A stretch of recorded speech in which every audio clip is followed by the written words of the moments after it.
जय माता दी। माता रानी की कृपा सदा आप पर बनी रहे। अब सुने आगे की कथा।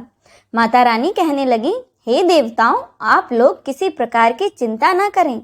इन वेदों की भावपूर्ण स्तुति से मैं प्रसन्न हो गई हूँ। इसमें लेश मात्र भी संदेह नहीं है। मनुष्य लोक में जो प्राणी इस स्तुति से मेरी आराधना करेगा अथवा भक्ति पूर्वक इसका पाठ करेगा, उसकी समस्त कामनाएं पूर्ण हो जाएंगी। जो मनुष्य त्रिकाल यानी कि प्रातः, मध्याह्न और सायंकाल में मेरी स्तुति को नित्य भक्ति पूर्वक सुनेगा, वह सभी दुखों से विमुक्त होकर परम सुख को पाएगा। हे देवों, अब आप विष्णु के शिरोच्छेद का कारण सुनिए, क्योंकि इस लोक में बिना कारण कोई कार्य कैसे हो सकता है। एक बार अपने पास बैठी हुई अपनी प्रियतमा लक्ष्मी जी का मुख देखकर भगवान विष्णु हंस पड़े। तब लक्ष्मी जी ने सोचा कि भगवान विष्णु मुझे देखकर क्यों हंस पड़े। मेरे मुख में विष्णु जी द्वारा दोष देखे जाने का आखिर कारण क्या हो सकता है, और फिर बिना कारण उनका हंसना संभव नहीं हो सकता। मुझे तो ऐसा प्रतीत होता है कि उन्होंने किसी अन्य सुंदर स्त्री को मेरी सौत बना लिया है। इसी विचार के मंथन के परिणाम स्वरूप लक्ष्मी जी क्रोधित हो गईं।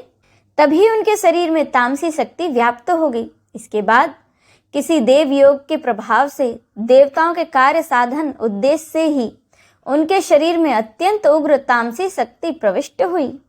तब लक्ष्मी जी के शरीर में तामसी शक्ति का समावेश हो जाने के कारण वे अत्यंत क्रोधित हो उठी और उन्होंने मंद स्वर में कहा, तुम्हारा यह सर कटकर गिर जाए। स्त्री स्वभाव के कारण भावीवश और संयोग से बिना सोचे समझे ही लक्ष्मी जी ने अपने ही सुख को समाप्त करने वाला श्राप दे दिया।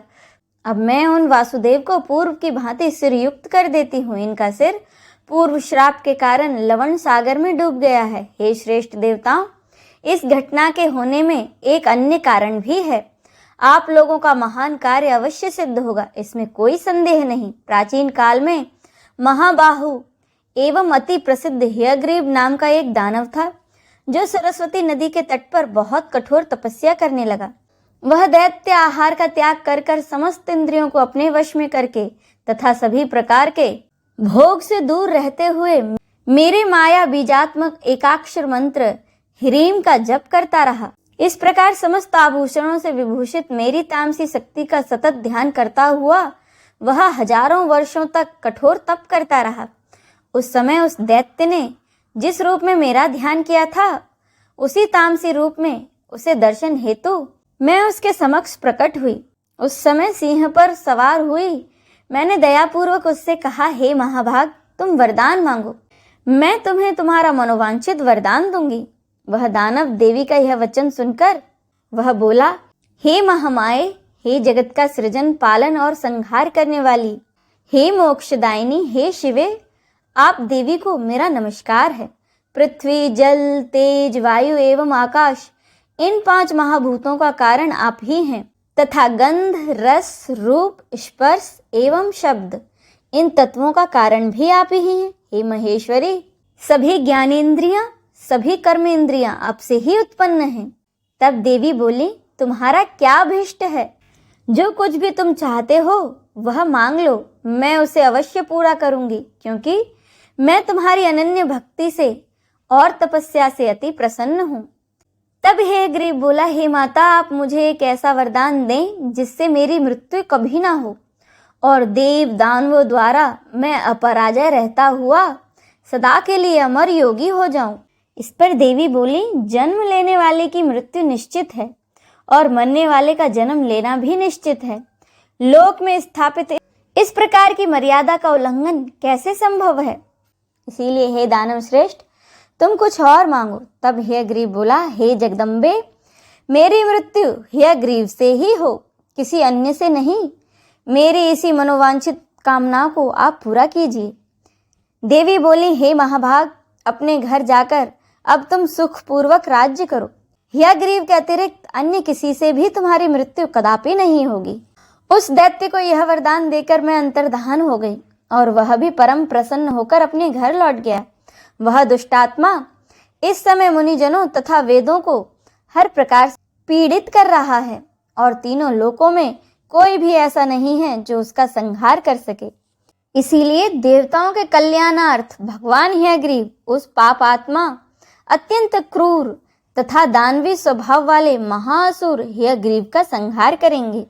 सूत जी बोले, देवताओं से इस प्रकार कहकर भगवती शांत हो गई और बाद में देवतागण परम संतुष्ट होकर देव शिल्पी विश्वकर्मा से बोले, आप भगवान विष्णु के धड़ पर घोड़े का सिर जोड़कर देवताओं का कार्य कीजिए। ये भगवान हयग्रीव ही दानव श्रेष्ठ दैत्य का वध करेंगे। सूत जी बोले, देवताओं का यह वचन सुनकर विश्वकर्मा ने अति शीघ्रता से अपने खड़ग से देवताओं के सामने ही एक घोड़े का सिर काटा और वह सिर अविलंब भगवान विष्णु के शरीर में जोड़ दिया। और इस प्रकार महामाया भगवती की कृपा से वे भगवान विष्णु हयग्रीव हो गए। कुछ समय बाद उन भगवान हयग्रीव ने अहंकार के मद में चूर उस देव शत्रु दानव का युद्ध भूमि में अपने तेज से वध कर दिया। इस संसार में जो प्राणी इस पवित्र कथा का श्रवण करते हैं वे समस्त पापों से मुक्त हो जाते हैं, इसमें लेश मात्र भी संदेह नहीं है। महामाया भगवती चरित्र अति पावन है तथा पापों का नाश कर देता है। इस चरित्र का पाठ तथा श्रवण करने वाले प्राणियों को सभी प्रकार की संपदाएं अपने आप ही प्राप्त हो जाती हैं। आगे ऋषिगण कहते हैं कि हे सूत जी, आपने मधु और कैटभ के साथ भगवान विष्णु द्वारा महासिंधु में 5000 वर्षों तक युद्ध किए जाने की पहले चर्चा की थी। देवताओं से भी अपराजय वे असुर क्यों उत्पन्न हुए तथा भगवान के द्वारा उनका वध क्यों किया गया। हे महामते, आप यह परम अद्भुत कथा हमको सुनाइए। हम लोग यह कथा सुनने के इच्छुक हैं और आप अति प्रसिद्ध वक्ता हैं। हमारा और आपका यह संपर्क देव योग से ही हुआ है। मूर्ख के साथ स्थापित किया गया संपर्क विष से भी अधिक अनिष्ट होता है और इसके विपरीत विद्वानों का संपर्क अमृत के तुल्य माना गया है। पांचों ज्ञान इंद्रियों में श्रवण इंद्रिय तथा दर्शन इंद्रिय दोनों ही शुभ होती हैं, क्योंकि सुनने से वस्तु का ज्ञान प्राप्त होता है और देखने से मनोरंजन होता है। हे महाभाग, विद्वानों ने निर्धारित करके कहा है कि सात्विक, राजस तथा तामस भेदानुसार श्रवण 3 प्रकार का होता है। वेद शास्त्र आदि का श्रवण सात्विक, साहित्य का श्रवण राजस तथा युद्ध संबंधी बातों एवं दूसरों की निंदा का श्रवण तामस कहा गया है। प्रज्ञावान पंडितों द्वारा सात्विक श्रवण के भी उत्तम, मध्यम तथा अधम ये 3 प्रकार बताए गए हैं। उत्तम श्रवण मोक्ष की प्राप्ति कराने वाला, मध्यम श्रवण स्वर्ग देने वाला तथा अधम श्रवण भोगों की उपलब्धि कराने वाला कहा गया है। विद्वानों ने अच्छी तरह से सोच समझकर ऐसा निर्धारण किया है। इसी प्रकार सात्विक व तामस ये भी 3 प्रकार के होते हैं। हे महामते, इनमें पुराणों के श्रवण की प्रधानता मानी गई है, क्योंकि इनके श्रवण से बुद्धि का विकास होता है, पुण्य प्राप्त होता है और समस्त पाप नष्ट हो जाते हैं।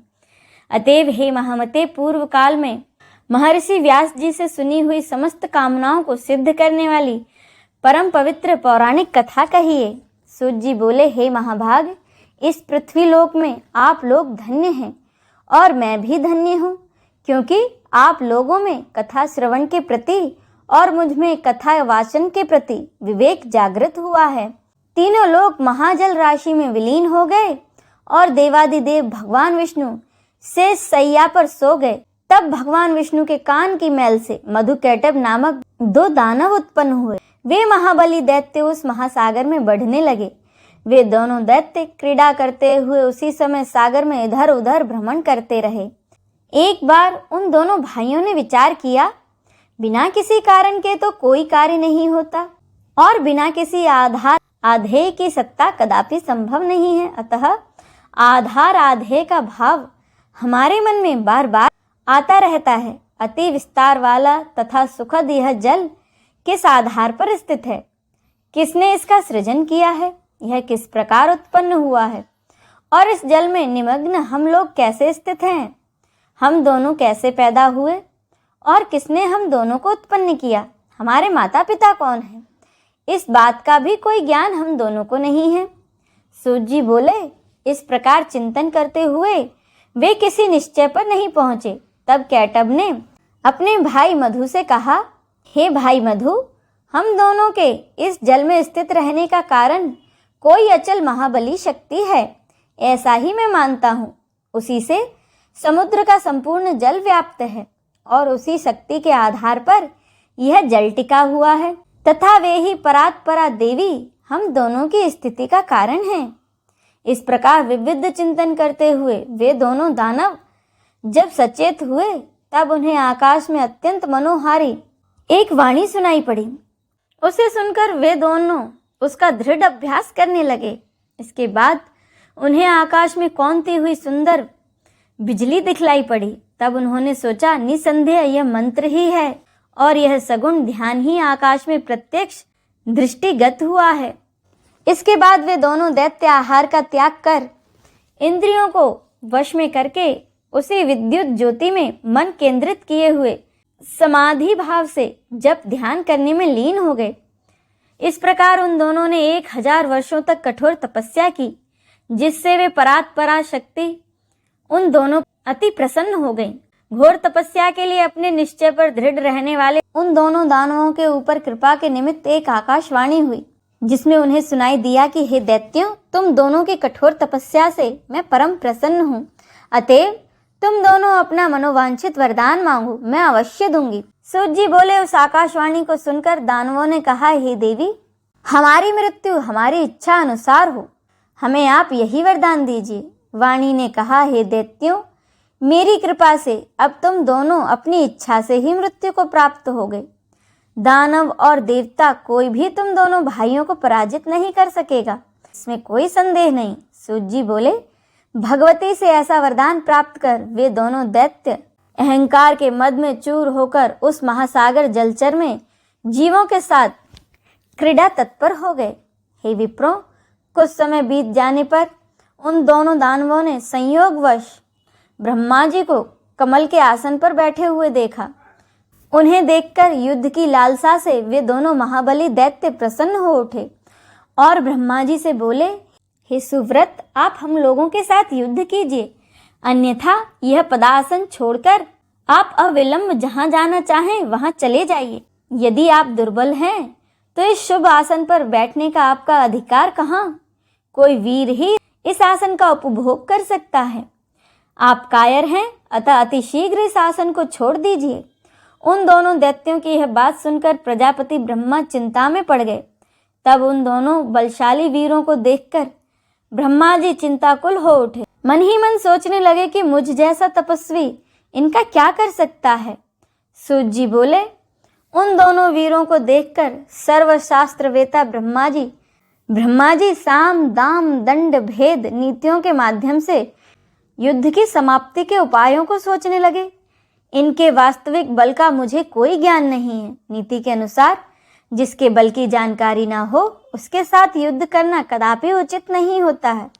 और यदि मैं इस समय इन दोनों दुष्ट दानवों की स्तुति करता हूँ तो इससे स्वयं मेरे द्वारा अपनी निर्बलता प्रकाशित होगी। निर्बलता प्रदर्शित करने पर इनमें से कोई भी एक मेरा वध कर देगा।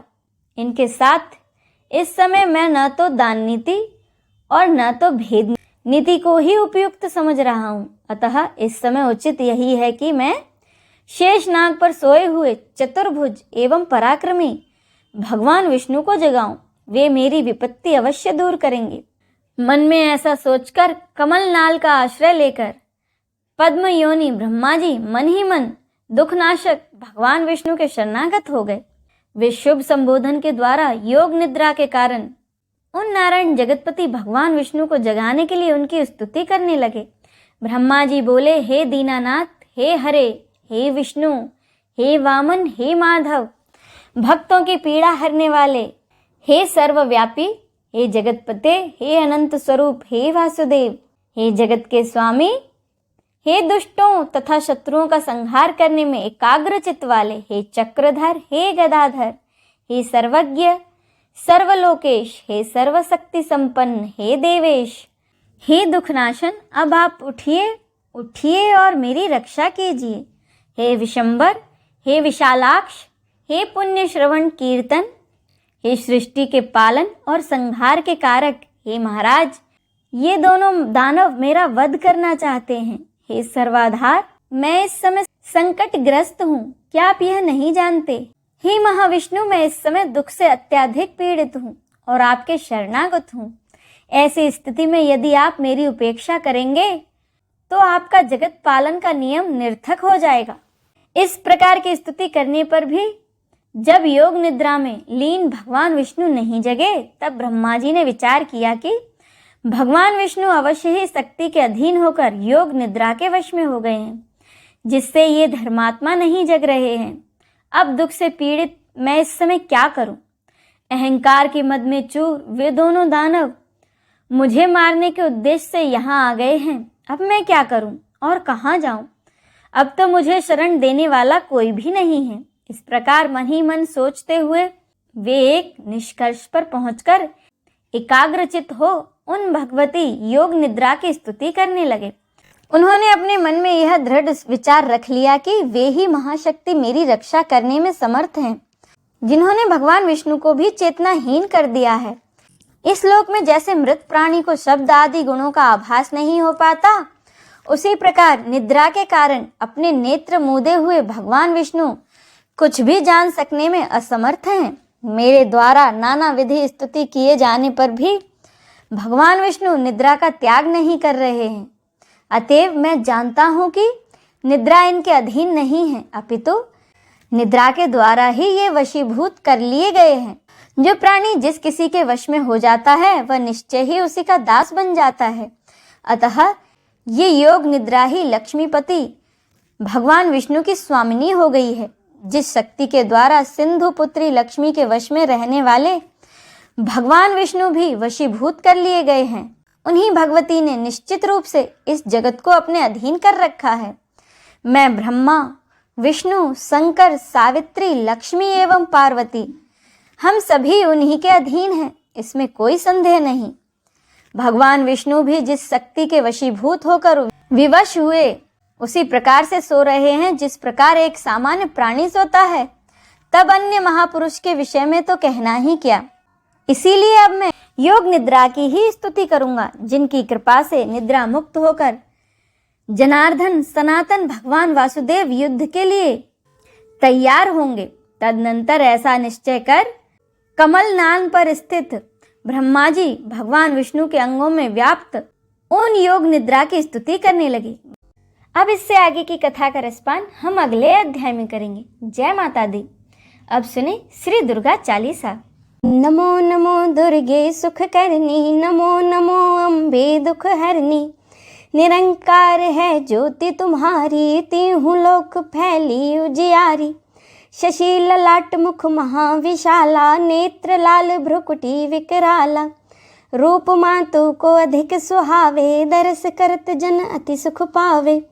तुम संसार शक्ति लय कीना, पालन हेतु अन्न धन दीना। अन्नपूर्णा हुई जगपाला, तुम ही आदि सुंदरी बाला। प्रलय काल सब नाशनहारी, तुम गौरी शिव शंकर प्यारी। शिव योगी तुम्हारे गुण गावे, ब्रह्मा विष्णु तुम्हें नित ध्यावे। रूप सरस्वती को तुम धारा, देश बुद्धि ऋषि मुनि बारा। धरियो रूप नरसिंह को अम्बा, प्रकट भई फाड़ कर खम्बा। रक्षा करी प्रहलाद बचायो, हिरणाक्ष को स्वर्ग पठायो। लक्ष्मी रूप धरो जग माही, श्री नारायण अंग समाही। सिर सिंधु में करत विलासा, दया सिंधु दीजे मन आसा। हिंगलाज में तुम्ही भवानी, महिमा अमित न जात बखानी। मातंगी धूमावती माता, भुवनेश्वरी बगला सुखदाता। श्री भैरव तारा जगतारिणी, छिन्न भाल भव दुख निवारिणी। के हरिवाहन सोह भवानी, लांगुर वीर चलत अगवानी। कर में खप्पर खड़ग विराजे, जाको देख काल डर भाजे। सोहे अस्त्र और त्रिशूला, जाते उठत शत्रु यशूला। नगर कोट में तुम ही विराजत, तीहूं लोक में डंका बाजत। शुंभ निशुंभ दानव तुम मारे, रक्त बीज संखन संघारे। महिषासुर नृप अति अभिमानी, जेहि अघभार मही अकुलानी। रूप कराल कालिका धारा, सैन सहित तुम तीह सहारा। परी गाढ़ संतन पर जब जब भई सहाय मात तुम तब तब। अमरपुरी और बासब लोका तब महिमा सब रहे अशोका। ज्वाला में है ज्योति तुम्हारी तुम्हें सदा पूजे नर नारी। प्रेम भक्ति से जो जस गावे दुख दारिद्र निकट नहीं आवे। ध्यावे जो नर मन लाई जन्म मरण ताको छूट जाई। जोगी सुर मुनि कहत पुकारी योग न हो बिन शक्ति तुम्हारी। शंकर आचार्य तप कीनो काम और क्रोध जीत सब लीनो। निश दिन ध्यान धरो शंकर को काहू काल नहीं सुमिरो तुमको। शक्ति रूप को मरम न पायो शक्ति गई तब मन पछतायो। शरणागत हुई कीर्ति बखानी जय जय जय जय जगदम्ब भवानी। भई प्रसन्न आदि जगदम्बा दई शक्ति नहीं कीन विलंबा। मोको मातु कष्ट अति घेरो तुम बिन कौन हरे दुख मेरो। आशा तृष्णा निपट सतावे रिपु मूरख मोहि अति डर पावे। शत्रुनाश कीजे महारानी सुमिरो एक चित तुम्हें भवानी। करो कृपा हे मातु दयाला रिद्धि सिद्धि दे करहु निहाला। जब लगी जीऊं दया फल पाऊं तुम्हरो यश मैं सदा सुनाऊं। दुर्गा चालीसा जो गावे सब सुख भोग परम पद पावे। देवी दास शरण निज जानी करहु कृपा जगदम्ब भवानी। शरणागत रक्षा करे भक्त रहे निशंक। मैं आया तेरी शरण मातु लीजिए अंक। जय माता दी। आइए अब हम सब मिलकर माता रानी की आरती करें। ओम जय अम्बे गौरी मैया जय श्यामा गौरी। तुमको निश दिन ध्यावत मैया जी को निश दिन ध्यावत। हरि ब्रह्मा शिवरी ओम जय अम्बे गौरी। मांग सिंदूर विराजत टीको मृग मद को। मैया टीको मृग मद को। उज्ज्वल से दो नैना उज्ज्वल से दो नैना चंद्र बदननी को। ओम जय अम्बे गौरी।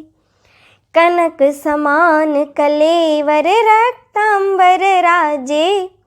मैया रक्तांबर राजे। रक्त पुष्प गलमाला कंठन पर साजे। ओम जय अम्बे गौरी। के हरिवाहन राजत खड़ग खपर धारी। मैया खड़ग खपर धारी। सुर नर मुनि जन सेवत सुर नर मुनि जन सेवत। तिनके दुख हारी ओम जय अम्बे गौरी। कानन कुंडल शोभित नासाग्रे मोती। मैया नासाग्रे मोती। कोटिक चंद्र दिवाकर कोटिक चंद्र दिवाकर। राजत सम ज्योति ओम जय अम्बे गौरी। शुंभ निशुंभ विडारे महिषासुर घाती। मैया महिषासुर घाती। धूम्र विलोचन नैना धूम्र विलोचन नैना।